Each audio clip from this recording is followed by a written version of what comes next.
Tapi setengah ulama yang terima kata bahawa ini mahfuz, tak jadi masalah, kita boleh terima.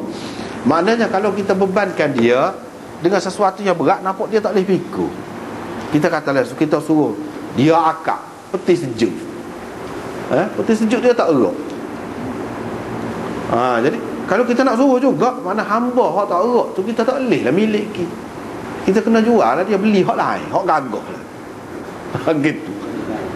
Gitu dia kata. Beli hak gagah boleh lah. Nak suruh benda-benda lagu tu pun. Ni hak lemah, hak uzur lagu tu dah. Kita nak suruh dia akak lagu mana? Tak boleh, kena jual. Sebab apa? Kalau lak lagi duduk dengan kita lagu, boleh jadi kita jadi nak marah kau, jadi macam-macam. Jadi kata dia boleh pakai juga ni, tak apa. Tapi amar di sini, amar apa ni? Amar irsyadi. Bukan amar wujubi, tidak. Bukan amar nadbi, tidak. Amar irsyadi. Mana perintah di sini perintah untuk kebaikan kita. Nabi SAW rakyat jalan baik, jalan yang baik untuk kita. Sepatutnya kita kena buat lagu mana. Kalau kita ada hamba yang lemah lagu ni, kita jual lah. Lepas tu beli hak lain lah. Gitu cara. Begitu juga kalau kita ada misalnya orang gaji, orang yang kerja dengan kita, tak belaga dengan dia, berhentilah. Tak usah duduk hukum dia, kata dia macam-macam, tak usah. Cari hak lain. Gitu cara. Itu irsyadi. Irsyad ni maknanya bagi jalan hak lebih baik kepada kita. Lagu mana? Jangan kita terus pegang dia tu, lepas tu kita tak kenal ke dia, lepas tu kita kata ke dia macam-macam. Jangan lagu tu. Atau kita hukum dia, lagi tak boleh.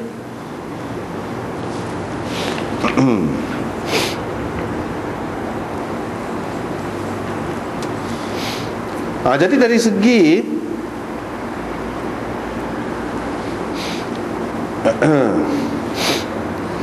bui makan hak serupa, bui pakai hak serupa ni wajib ke? Setengah ulama pakai wajib, ahli zahir pakai wajib. Tapi jumhur ulama kata tidak wajib. Ni molek saja. Molek saja. Hak Abu Dzar buat ni, dia buat hak lebih sempurna, hak lebih sempurna. Makan pun makan hak tu juga. Tetapi kalau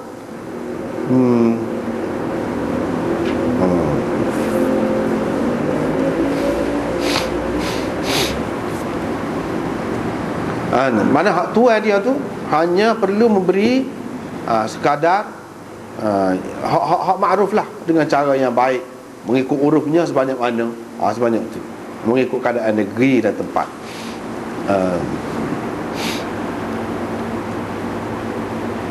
Tapi hak ni berkenaan dengan hamba.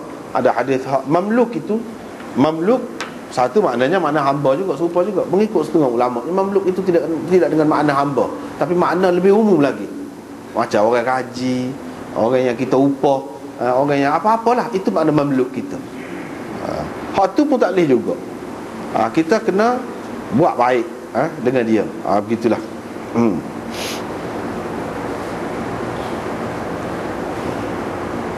Lepas tu ijma' ulama, kata Imam Nawawi ni, tidak harus seseorang itu membebankan kerja yang tidak mampu dilakukan oleh hamba dia, ataupun pekerja dia.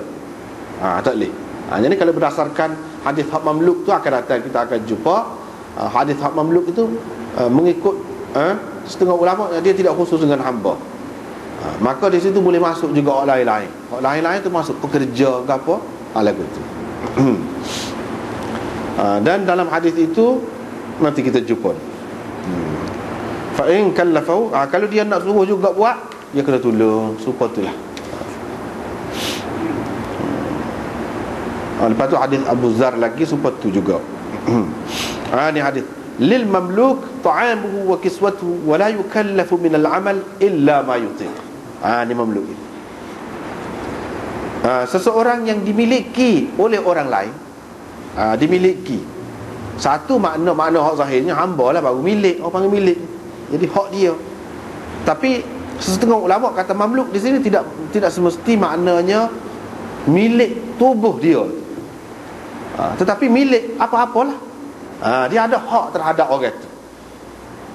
Ada hak terhadap orang itu. Misalnya majikan kau, ataupun tuan rumah kau, orang gaji dia, itu orang yang bekerja dengan dia tu mamluk. Dia mamluk ni dia berhak mendapat ta'amuhu wa kiswatuhu.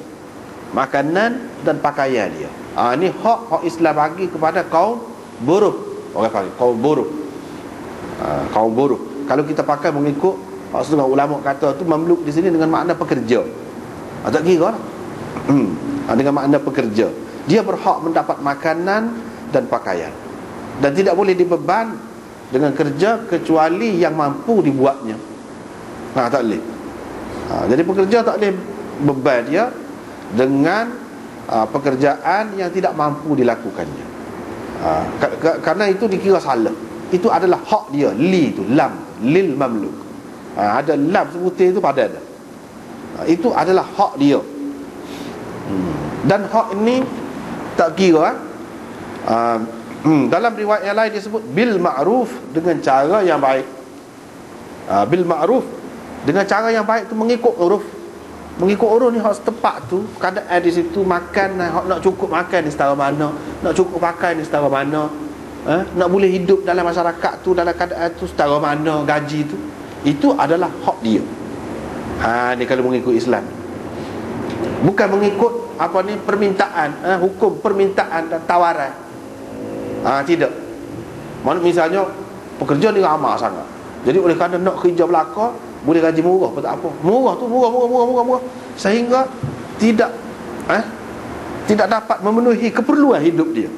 Mungkin dalam setengah-setengah masyarakat tu, di setengah-setengah negeri tu sampai gitu. Boleh jadi orang yang tamak ni, dia kira nak murah, paling murah, ambil murah. Jadi hak murah tu beri gaji tu tidak dapat menampung keperluan. Tu tak boleh. Tak boleh. Sebab apa? Dia ada hak dia. Tidak mengikut hukum itu, tetapi mengikut hukum uruf, iaitu makan setara mana, gitu. Pakai setara mana. Lepas tu kerja tak boleh dibebankan dengan pekerjaan yang tidak mampu dipikulnya. Ini juga prinsip juga ni. Ini juga prinsip. Boleh dijadikan prinsip di dalam dalam bab buruh ni lah, dalam bab pekerjaan ni. Lepas tu Nabi SAW kata, kalau khadam bagi seseorang tu buat buat makan untuk seseorang daripada kamu, lepas tu dia buat mari dalam keadaan dia tu lah mengalami panah dan kena asap, buat makanan tu bau lagi, sedap lagi, kita kata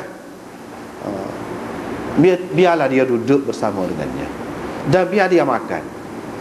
Nabi SAW kata makan sekali. Jadi mengikut ulama zahir, dia kata wajib, mesti kena lagu tu. Mesti kena lagu tu. Qala Dawud, kata Imam Nawawi ni, qala Dawud yani luqmatan aw luqmatain. Ni perawi ni. Wa amma al-uklah, tak apalah tu. Wa fi hadha al-hadith al-hath ala makarim al-akhlaq wal muwasat fi at-ta'am. Ni Imam Nawawi sebut, ni dia mustahab saja, mesti saja. Tapi mengikut ahli zahirnya, dia kata wajib kena lagu, kena bui makan, walaupun sikit pun, biar dia rasa je sikit. Gitu. Kalau tidak tak boleh, dosa. Sebab apa? Nabi SAW suruh di sini. Tapi mengikut jumhur ulamanya tidak mesti. Kita bui dalam bentuk tu, asalkan kita bui gaji cukup pada dia, sudahlah. Kita bui gaji dah ke dia. Hak ni buat cukup untuk ni misalnya, tak apa dah. Hak tu lebih molek sebenarnya. Tetapi kalau jarang-jarang kita makan juga, terutamanya hak istimewa tu kita bui juga kepada dia, itu sudah cukup baik dah. Tak apa dah setara tu pun. Tapi kalau nak buat juga, bui juga sama makan, itu lagi baik. Tapi tidaklah sampai mesti sampai berdosa kalau tak buat lagu tu. Tidak. Asalkan kita sudah bagi bahagian dah dia. Kecuali kalau kita sudah berjanji dengan dia, makan pun makan hak tu jugalah. Kalau kita makan, dia pun makan tu. Kalau kita berjanji lagu tu tak boleh lah. Tapi kalau tidak berjanji, maka tak termasuk lah. Tak kira termasuk lah kalau orang gaji kita lah, misalnya itu. Baik, kalau makanan itu masyfuhan,